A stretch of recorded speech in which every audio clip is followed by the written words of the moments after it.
And it was actually captured on video. And imagine a window, big window, and the whole of the middle of the window was missing.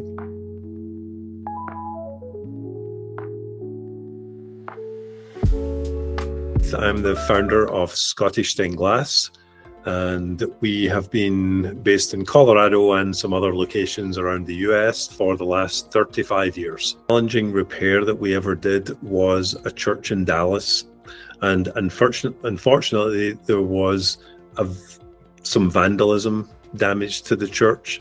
A kind of a disturbed individual threw rocks at the church, and it was actually captured on video, and the video was shown on TV in Dallas, and the individual was identified, and he was mentally disturbed, but he took huge rocks and threw them through Jesus' windows.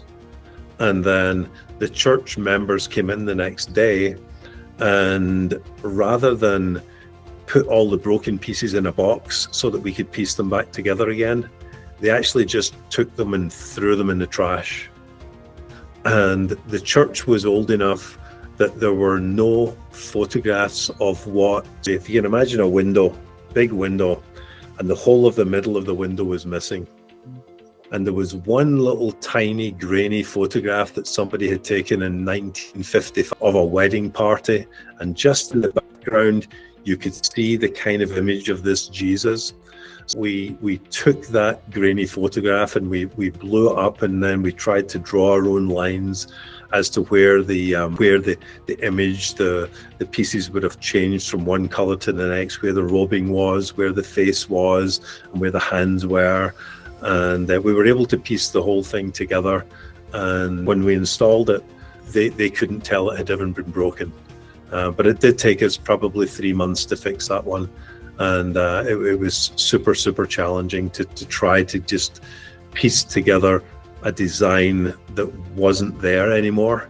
My advice to anyone who breaks any stained glass or has a church that gets windows broken is please keep all the glass, even though it's tiny little fragments and it's all broken up. We can piece that back together, and so that we have an image of what we need to make it look like when it's all finished. In a situation with possibly in a home, but also maybe in a church, sometimes this question comes up: should I replace the stained glass, or should I repair it? What's the best way to go? And very often what we will do is we'll look at the value of the piece that they have.